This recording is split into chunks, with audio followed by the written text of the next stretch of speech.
Good morning student. आज इस class में हम फंक्शंस ऑफ माइटोकॉन्ड्रिया के बारे में अध्ययन करेंगे। पिछली जो लास्ट क्लास हुई थी हमने माइटोकॉन्ड्रिया की स्ट्रक्चर, माइटोकॉन्ड्रिया के ओरिजिन, बायोजेनेसिस, साथ ही माइटोकॉन्ड्रिया मिलने वाले जो विभिन्न प्रकार के एंजाइम्स हैं उनके बारे में हमने अध्ययन किया था। अब इस क्लास को हम आगे बढ़ाते हैं और देखते हैं कि माइटोकॉन्ड्रिया के कौन कौन से फंक्शंस होते हैं, कौन कौन से कार्य होते हैं। एक जो कोशिका होती है उस कोशिका का पावर हाउस माइटोकॉन्ड्रिया को कहा जाता है, कोशिका का शक्ति गृह कहा जाता है। क्यों कहा जाता है? इसके पीछे रीजन है कि जो फॉस्फोरिलेशन है, फॉस्फोरिलेशन बोलते हैं एटीपी का निर्माण, एडेनोसिन ट्राइफॉस्फेट का निर्माण। तो जो फॉस्फोरिलेशन है, फॉस्फोरिलेशन एक प्रकार दो प्रकार से होता है। एक तो फोटोफॉस्फोरिलेशन होता है, प्रकाश की उपस्थिति में एटीपी का निर्माण होता है, और दूसरा होता है ऑक्सीडेटिव फॉस्फोरिलेशन, ऑक्सीजन की उपस्थिति में ऑक्सीकरण होना और ऑक्सीजन के माध्यम से एटीपी का निर्माण होना। जो फोटोफॉस्फोरिलेशन है वो क्लोरोप्लास्ट में संपन्न होता है, तो एक प्रकार से वहां पर NADPH2 का निर्माण होता है, जिससे 3 ATPs का निर्माण होता है। लेकिन जो ऑक्सीडेटिव फॉस्फोरिलेशन है, यह ऑक्सीडेटिव फॉस्फोरिलेशन कहां पर संपन्न होता है? माइटोकॉन्ड्रिया के अंदर संपन्न होता है। माइटोकॉन्ड्रिया की मैट्रिक्स में क्रेब्स साइकिल संपन्न होती है और उसकी जो इनर मेम्ब्रेन्स होते हैं, अंतःकला होते हैं, जिसमें F1 पार्टिकल्स पाए जाते हैं, वहां पर electron transport system ETS system संपन्न होता है और उसके माध्यम से एक प्रकार से जो ग्लूकोज का एक मोलिक्यूल्स होता है, उस ग्लूकोज के एक मोलिक्यूल से एक प्रकार से 36 जो एटीपी मोलिक्यूल से उसका निर्माण यहाँ पर होता है। अब एक प्रकार से जो कोशिका होती है, उस कोशिका का 95% जो एनर्जी है, वो एक प्रकार 95% जो एटीपी है उसका निर्माण कहां पर होता है? माइटोकॉन्ड्रिया में हो रहा है। अतः जो माइटोकॉन्ड्रिया है उसको हम क्या कहते हैं? पावर हाउस ऑफ सेल्स के नाम से भी जानते हैं। और जो एटीपी होते हैं, हम एटीपी को एक वर्ड देते हैं एनर्जी कॉइन, ऊर्जा के सिक्के। तो एनर्जी कॉइन्स का निर्माण कहां पर हो रहा है? माइटोकॉन्ड्रिया के अंदर होता है। अतः एक प्रकार से माइटोकॉन्ड्रिया क्या कहा जाता है? Power house of cell. फिर उसके बाद नेक्स्ट आते हैं, इसके जो वर्क है उसमें फल आता है सेलुलर रेस्पिरेशन, कोशिकीय श्वसन। जो कोशिका होती है, कोशिका का जो माइटोकॉन्ड्रिया ऑर्गेनेल्स है, कोशिकांग है, वहां पर क्या होता है? दो प्रकार की सेलुलर रेस्पिरेशन की प्रोसेस होती है। एक होता है TCA, try carboxylic acid cycle, या हेंस क्रेब्स ने इसको सर्वप्रथम खोज की थी, अतः इसको क्रेब्स साइकिल के नाम से भी जाना जाता है। तो ट्राई कार्बोक्सिलिक एसिड साइकिल क्यों कहा जा रहा है? क्योंकि इस साइकिल का जो एक प्रकार से जो शुरुआत होती है वो ट्राई कार्बोक्सिल 3 कार्बन वाले जो कार्बोक्सिलिक एसिड्स हैं उससे शुरुआत होती है। अब जो TCA है, TCA कहाँ होता है? क्रेब्स साइकिल कहां पर होते हैं? माइटोकॉन्ड्रिया की मैट्रिक्स में संपन्न होते हैं। जो माइटोकॉन्ड्रिया की मैट्रिक्स होते हैं, आधारसूत्री होते हैं, वहां पर विभिन्न प्रकार के जो एंजाइम्स के बारे में हमने देखा था, सक्सिनेज डिहाइड्रोजन, सक्सिनेज एंजाइम है, फ्यूमेरेज है, आइसोसिट्रिक सिंथेटाइज है। तो ये जो एंजाइम्स होते हैं, उन एंजाइम्स के माध्यम से क्या होता है? क्रेब्स साइकिल शुरू होती है। जो क्रेब्स साइकिल की शुरुआत कहां से होता है? एसिटाइल को एंजाइम ए में ऑक्जिलोसक्सिनिक एसिड्स का क्या होता है? ऐड किया जाता है। अब यहां प्रश्न उठता है कि जो एसिटाइल कोएंजाइम कहां से आता है? एसिटाइल कोएंजाइम एक प्रकार से जो साइटोप्लाज्म होता है, कोशिका द्रव्य होता है, कोशिका द्रव्य में रेस्पिरेशन की पहली प्रोसेस होते हैं ग्लाइकोलाइसिस। तो ग्लाइकोलाइसिस जो प्रोसेस है, इस ग्लाइकोलाइसिस के माध्यम से क्या मिलता है? वहां पर लास्ट में ग्लूकोज के जो एल्क मोलिक्यूल्स होता है उसके माध्यम से 2 एसिटाइल कोएंजाइम का निर्माण होता है। तो ये एसिटाइल कोएंजाइम है और ये जो ऑक्जिलो एसिटिक एसिड्स हैं, ये ऑक्जिलो एसिड मिलकर के सिट्रिक एसिड का निर्माण करते हैं। सिट्रिक एसिड सिंथेटाइज एंजाइम्स होता है, उसकी उपस्थिति में किसका निर्माण होता है? सिट्रिक एसिड का निर्माण होता है। इसी प्रकार से जो सिट्रिक एसिड है, यहाँ पर सीस एकोनिटेज एंजाइम होगा, वो किसका निर्माण करता है? सीस एकोनिटिक एसिड्स का निर्माण करता है। इसी प्रकार से आइसोसिट्रिक सिंथेटाइज एंजाइम्स होता है, वो आइसोसिट्रिक एसिड का निर्माण करता है। और इसी प्रकार से ऑक्जिलो सक्सिनिक एसिड, सक्सिनेज एंजाइम्स होता है, वो ऑक्जिलो सक्सिनिक एसिड का निर्माण करता है। सक्सिनेज एंजाइम जो क्या करता है?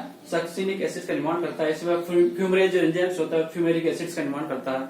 और मैलेक डिहाइड्रोजन एंजाइम्स होता है वो किसका निर्माण करता है, मैलिक एसिड का निर्माण करता है। तो इस प्रकार से ये जो साइकिल चलते हैं साइकिल्स के माध्यम से, और बाद में क्या होता है मैलिक एसिड में कार्बन डाइऑक्साइड बाहर निकल जाते हैं और एक प्रकार से उससे क्या बन जाता है ऑक्सिल एसिड्स का निर्माण होता है। तो इस प्रकार से ये जो साइकिल चलती है इस साइकिल को हम क्या कहते हैं क्रेब्स साइकिल या TCA try carboxylic acid cycle के नाम से पुकारते हैं। इस साइकिल के दौरान यहाँ पर दो इंपॉर्टेंट जो प्रोसेस होते हैं क्या होता है, तो एटीपी का निर्माण होता है। किसका निर्माण होता है, एटीपी का। जो एडीपी है और इनऑर्गेनिक फॉस्फेट्स हैं दोनों मिल जाते हैं और मिलकर के एक एटीपी एडेनोसिन ट्राइफॉस्फेट जो एनर्जी कोइन हम जिसको कहते हैं उसका निर्माण वहां पर होता है।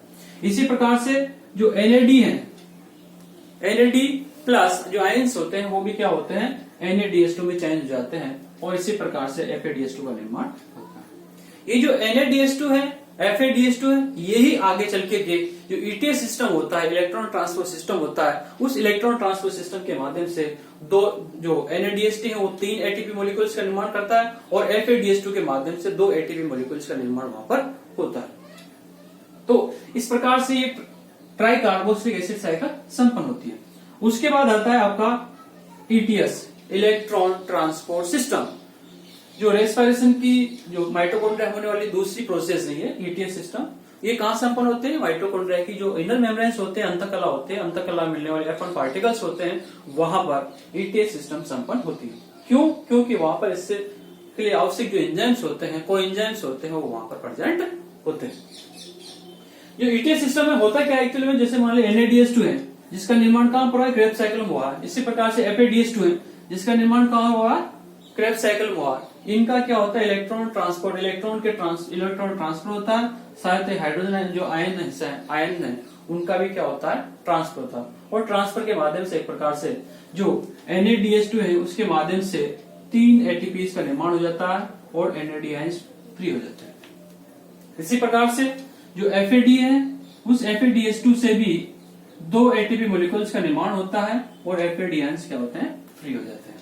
तो यहां पर जो विभिन्न प्रकार के साइटोक्रोम्स होते हैं उन साइटोक्रोम्स जैसे कि A1 है, साइटोक्रोम A1 है, A3 है, B है, साइटोक्रोम B है, C1 है। तो ये जो साइटोक्रोम्स होते हैं साथ ही विभिन्न प्रकार के जो एनाइन होते हैं, कॉपर आयन है, फेरस आयन है। ये जो फेरस आयन Fe+2 इनका क्या होता है इंटरचेंजेस होता है, मतलब इलेक्ट्रॉन का ट्रांसफर होता है। इलेक्ट्रॉन का ट्रांसफर ग्रहण करेगा तो उसका जो धन आयनों की संख्या कम हो जाती है, जब उसके माध्यम से इलेक्ट्रॉन दे दिया जाता है तो उसके धन आयन की संख्या बढ़ जाती है। इस प्रकार से Fe+2 और Fe+3 में क्या होता है इंटरचेंज होता है। और इसी दौरान क्या होता है यहाँ पर जो NaDH2 है उसके माध्यम से साइटोक्रोम की उपस्थिति में किसका निर्माण होता है एटीपी मॉलिक्यूल्स का निर्माण होता है। ग्लाइकोलाइसिस प्रोसेस के दौरान क्या होता है कि लास्ट में क्या होता है एसिटाइल कोएंजाइम्स का निर्माण होता है और जो एसिटाइल कोएंजाइम है इनके माध्यम से क्रेब्स साइकिल संपन्न होते हैं। तो उनके माध्यम से एक प्रकार से एक साइकिल से 18 एटीपी मॉलिक्यूल्स का निर्माण होता है और 2 साइकिल से किसका निर्माण होता है 36 एटीपी मॉलिक्यूल्स का निर्माण यहाँ पर होता है। तो इस प्रकार से 36 एटीपी मॉलिक्यूल्स का निर्माण यहाँ पर होता है। जब हम इसकी एटीपी के बारे में पढ़ते हैं तो ग्लाइकोलाइसिस के दौरान भी क्या होता है 2 एटीपी मॉलिक्यूल्स का निर्माण होता है। इस प्रकार से ग्लूकोज का जो एक मॉलिक्यूल्स होता है, एक अणु होता है, उसके माध्यम से 38 एटीपी मॉलिक्यूल्स का निर्माण वहां पर होता है।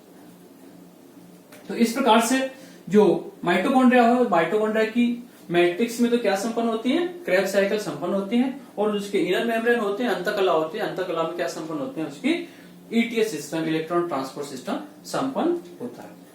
फिर उसके बाद दूसरा इसका जो कार्य आता है वो होता है ट्रांसपोर्ट ऑफ एटीपी मॉलिक्यूल्स। जब एटीपी मॉलिक्यूल्स का निर्माण हो जाता है तो ऐसा कहा जाता है कि ऐसा माना जाता है कि जो कोशिका जब एक्टिव फॉर्म में आते हैं, मेरिस्टेमेटिक होती हैं, तो मेरिस्टेमेटिक होने के दौरान वहां पर क्या होता है माइटोकॉन्ड्रिया की संख्या क्या होते हैं बढ़ जाते हैं। क्यों, क्योंकि जब विभज्योतिक होगी, मेरिस्टेमेटिक होगी तो वहां पर उसको क्या होता है एनर्जी की अधिक आवश्यकता होते हैं।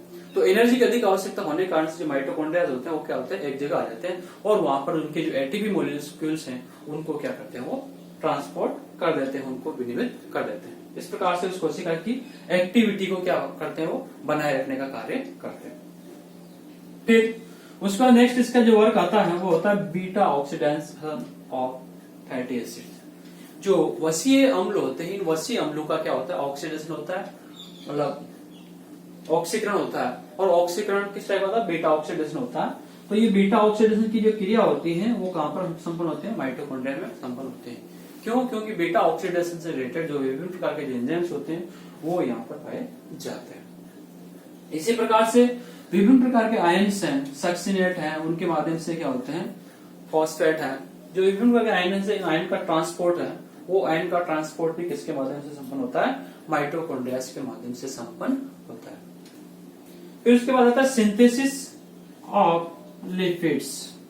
जो वसाएं, इन वसाओं का संश्लेषण की जो प्रोसेस होते हैं वो संश्लेषण की प्रोसेस माइटोकॉन्ड्रिया में भी होती है। और जब वसाओं का निर्माण हो जाता है तो इनका इलोंगिनेशन, 6th वर्क है इसका, elongation of molecules of fatty acids. जो वसीय अम्ल है, ये वसीय अम्लों का दीर्घीकरण। क्या होता है कि जो एसिटाइल कोएंजाइम होते हैं, और एसिटाइल कोएंजाइम क्या होता है? वो वसाओं के साथ जुड़ जाता है, ऐड हो जाता है, और ऐड होने के साथ साथ उनकी वसाओं के जो मॉलिक्यूल्स होते हैं या उनकी जो श्रृंखला होती है, चेन होती है, उस चेन को बढ़ाने का कार्य करते हैं, इलोमिनेशन का कार्य करते हैं। कहां पर संपन्न होती है प्रोसेस? माइटोकॉन्ड्रिया में संपन्न होती है। इसी प्रकार से होता है सेमी ऑटोनोमस ऑर्गेनिज्म। माइटोकॉन्ड्रिया को क्या कहा जाता है? अर्ध स्वायत्त अंग कहा जाता है। अर्ध स्वायत्त अंग क्यों कहा जाता है? इसका रीजन ये है कि जो माइटोकॉन्ड्रिया में क्या होता है कि जो डीएनए होते हैं, डीएनए की मात्रा वहां पर पाए जाते हैं, आरएनएस की मात्रा वहां पर पाए जाते हैं। इसी प्रकार से राइबोसोम्स होते हैं यहाँ पर 70s टाइप के, तो 70 प्रकार के राइबोसोम्स भी यहाँ पर पाए जाते हैं। तो इस प्रकार से माइटोकॉन्ड्रिया अपने लिए आवश्यक जो विभिन्न प्रकार के जो एंजाइम्स होते हैं, विभिन्न प्रकार के जो प्रोटीन्स होते हैं, उन प्रोटीन्स का निर्माण खुद कर लेता है। अतः ये जो ऑर्गेनिज्म है माइटोकॉन्ड्रिया है, इस माइटोकॉन्ड्रिया को हम सेमी ऑटोनोमस ऑर्गेनिज्म या अर्ध स्वायत्त अंग कहते हैं। फिर उसके बाद जो इसका जो इम्पोर्टेंट जो एक वर्क और होता है वो होता है फोटो रेस्पिरेशन।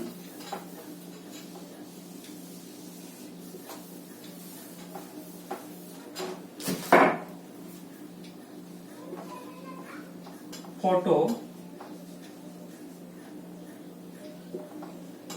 रेस्पिरेशन, प्रकाश श्वसन। प्रकाश श्वसन की जो घटना होती है, प्रकाश श्वसन कहां पर होता है? प्रकाश श्वसन के लिए 3 ऑर्गेनिज्म अपना इंपॉर्टेंट रोल प्ले करते हैं। कौन कौन से? फ्राक्सिसोम्स है, उसके साथ माइटोकॉन्ड्रिया है और क्लोरोप्लास्ट होते हैं। तो जो माइटोकॉन्ड्रिया है, उस माइटोकॉन्ड्रिया में सक्सिनिक एसिड्स से रिलेटेड क्या पाए जाते हैं? यहाँ पर एंजाइम्स पाए जाते हैं। तो इस प्रकार से एक प्रकार से जो फोटो रेस्पिरेशन है, इस फोटो रेस्पिरेशन की जो प्रोसेस है, इसको संपन्न करने में माइटोकॉन्ड्रिया भी इंपॉर्टेंट रोल प्ले करता है। एक प्रकार से जो प्रकाश श्वसन है, प्रकाश श्वसन तीनों ऑर्गेनिज्म के क्या होते हैं? आपस में संयोग के माध्यम से संपन्न होते हैं, और तीनों ही अंगों क्या करते हैं? फोटो रेस्पिरेशन की प्रोसेस को संपन्न करते हैं। दूसरा, एक तो आपने रेस्पिरेशन पढ़ा था, रेस्पिरेशन कहाँ होता है? माइटोकॉन्ड्रिया में होता है, और किसकी उपस्थिति होता है? ऑक्सीजन की उपस्थिति में, और तो ऑक्सीडेटिव रेस्पिरेशन पढ़ा तो ऑक्सीजन। लेकिन यहाँ पर प्रकाश की उपस्थिति में होता है, तो प्रकाश की उपस्थिति में होने के कारण इसको क्या कहते हैं? फोटो रेस्पिरेशन कहते हैं, प्रकाश श्वसन हम कहते हैं। तो इस प्रकार से जो माइटोकॉन्ड्रिया है, इस माइटोकॉन्ड्रिया की जो विभिन्न जो वर्क्स होते हैं, कार्य होते हैं, कार्यों का हम अध्ययन करते हैं। Thank you.